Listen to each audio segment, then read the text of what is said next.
हमारी संस्कृति, हमारे संस्कार सदा रहें हमारे साथ। सब्सक्राइब करें तिलक। कौन हो तुम बालिके? मैं राजा रत्नाकर और रानी विजया की पुत्री हूँ। मेरा नाम वैष्णो है। वैष्णो, राजा रत्नाकर की पुत्री, परंतु रानी विजया ने तो अभी तक किसी संतान को जन्म ही नहीं दिया है। यह संभव ही नहीं है। तुम झूठ बोल रही हो बालिके। दुर्जय, मरण तो प्रत्येक प्राणी के जन्म के साथ ही जन्म लेता है। जब तुमने जन्म लिया तो तुम्हारे मरण ने भी जन्म लिया होगा। इतनी सी बालिका होकर मुझे धमकी दे रही हो, इस दुर्जय असुरेश्वर को मुझे मृत्यु के काल में भेजना चाहती हो? मैं तुम्हें ही मृत्यु के अधीन कर दूंगा। निश्चय ही महाकाल तुम्हारी ही मौत की प्रतीक्षा कर रहा है।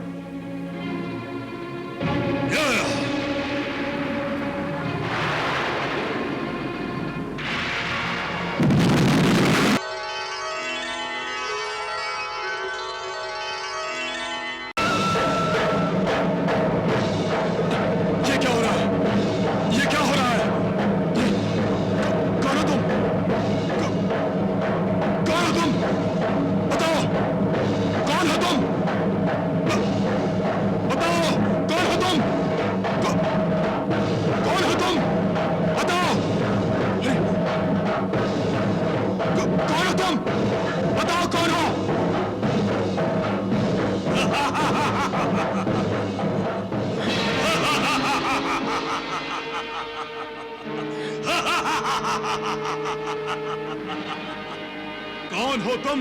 बताओ कौन हो तुम? मैं महाकाल हूं दुर्जय, मैं महाकाल हूं। महाकाल? परंतु हमारे इस दरबार में क्यों आए हो? दुर्जय, तुम्हारे लिए आया हूं, तुम्हारे प्राणों को अपने साथ ले जाने आया हूं। दुर्जय, अब तुम अधिक समय तक जीवित नहीं रह सकते। नहीं, नहीं, मैं मरना नहीं चाहता। मैं जीवित रहना चाहता हूँ। चले जाओ यहाँ से। नहीं, मैं तुम्हारा पीछा नहीं छोड़ सकता।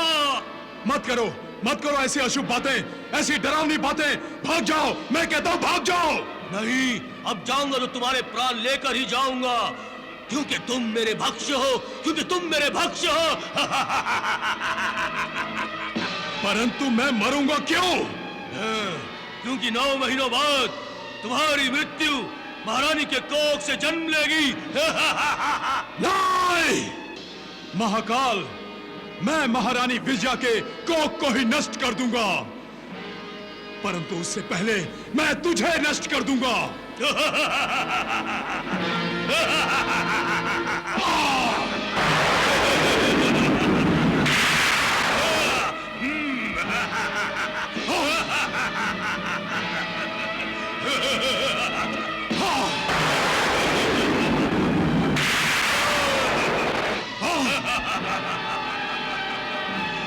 तुम मुझसे पीछा नहीं छुड़ा सकते, क्योंकि मैं तुम्हारी परछाई बनकर तुम्हारे साथ रहूंगा।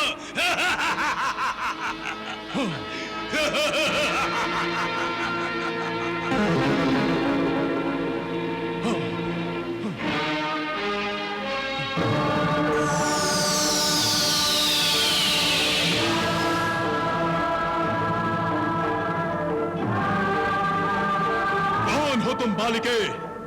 मैं राजा रत्नाकर और रानी विजया की पुत्री हूँ। मेरा नाम वैष्णो है। वैष्णो, राजा रत्नाकर की पुत्री, परंतु रानी विजया ने तो अभी तक किसी संतान को जन्म ही नहीं दिया है। यह संभव ही नहीं है। तुम झूठ बोल रही हो बालिके। दुर्जय, मरण तो प्रत्येक प्राणी के जन्म के साथ ही जन्म लेता है। जब तुमने जन्म लिया तो तुम्हारे मरण ने भी जन्म लिया होगा। इतनी सी बालिका होकर मुझे धमकी दे रही हो, इस दुर्जय असुरेश्वर को मुझे मृत्यु के काल में भेजना चाहती हो? मैं तुम्हें ही मृत्यु के अधीन कर दूंगा। निश्चय ही महाकाल तुम्हारी ही मौत की प्रतीक्षा कर रहा है।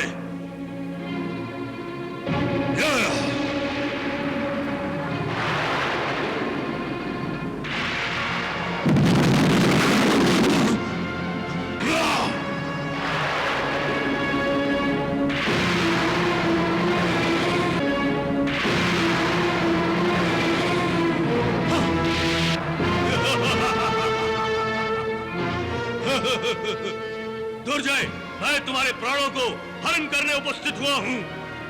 ये तुम्हारे जीवन का अंतिम क्षण है। नहीं महाकाल, मैं अभी जीवित रहना चाहता हूँ।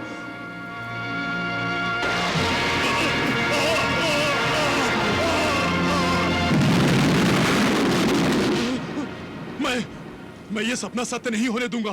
मैं जीवित रहना चाहता हूँ, मैं जीवित रहना चाहता हूँ। हाय, वज्रदंत, वज्रदंत, वज्रदंत, प्रकट हो, वज्रदंत प्रकट हो, प्रकट हो।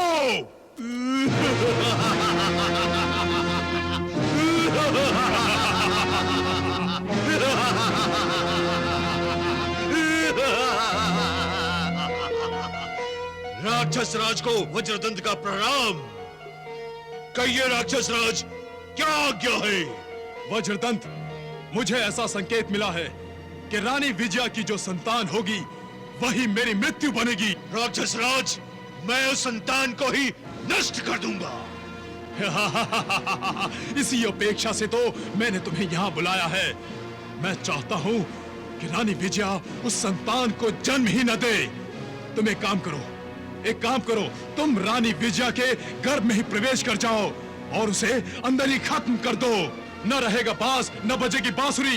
जाओ यशम, शीघ्र शीघ्र अतिशीघ्र मेरी आज्ञा का पालन करो। जाओ। ऐसा ही होगा राक्षस राज। मैं रानी विजया के गर्भ को ही नष्ट कर दूंगा।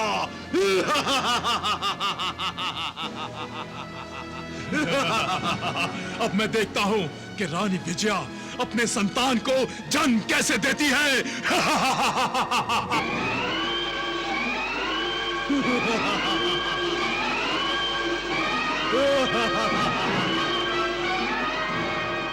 नहीं स्वामी, वज्रदंत को वापस बुला लीजिए स्वामी, वज्रदंत को वापस नहीं बुला महारानी, लीजिए। ये संभव नहीं है। जिस तरह मुंह से निकली बात और धनुष से निकला हुआ बाण वापस नहीं लौट सकता, उसी प्रकार वज्रदंत जब तक अपना काम न कर ले तब तक वापस नहीं लौट सकता। जब तक वो महारानी विजया के गर्भ में प्रवेश करके उसके गर्भ को नष्ट ना कर दे, वो नहीं लौटेगा महारानी, वो नहीं लौटेगा। नहीं स्वामी, नहीं नहीं, किसी अजन्मे बालक या बालिका को जिसने ना आंखें खोली है, ना अभी तक संसार को देखा है,